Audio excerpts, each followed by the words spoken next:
Alors, l'ACD a été instauré en 2013. Le gouvernement ou l'État ivoirien en fait se voulait de mettre en place donc un titre de propriété qui serait immuable, qui serait inattaquable, en tout cas le plus fiable possible. On a assisté donc dans les années qui ont suivi à plusieurs personnes qui se sont inscrites dans du faux en employant tous les moyens pour se voir signer des ACD. On a assisté également à des personnes qui ont fabriqué ou falsifié des ACD. Étant donné que donc il n'y avait pas de plateforme digitale pour vérifier les ACD qui étaient émis, plusieurs personnes se sont laissées prendre par le faux que d'autres personnes avaient monté de toutes pièces. Donc on a assisté dès lors à des annulations d'ACD, on a assisté à des litiges et des annulations par des procédures judiciaires. Et finalement, l'objectif du gouvernement qui était donc d'amener du financement dans l'économie immobilière n'avait pas été atteint parce que les institutions financières ou les banques sont restées très méfiantes, tout simplement parce qu'il n'y avait pas de titre de propriété qui leur conférait la garantie et qu'il fallait donc financer l'économie ou financer les ménages.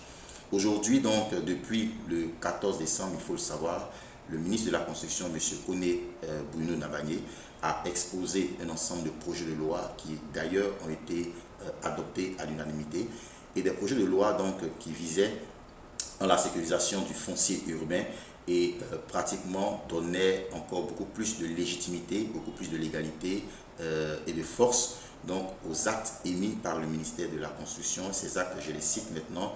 Vous avez l'arrêté de concession définitive qui est l'ACD en abrégé, donc le titre de propriété définitif qui est émis par le ministre de la Construction. Vous avez également les arrêtés d'approbation et vous avez enfin les arrêtés de plan de morcellement.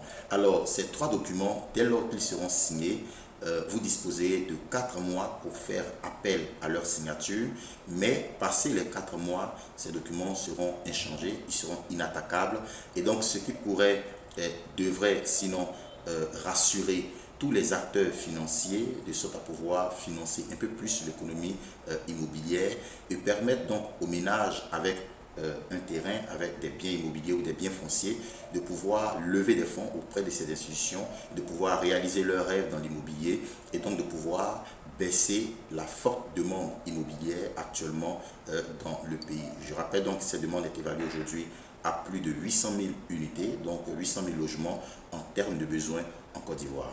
Merci et à bientôt.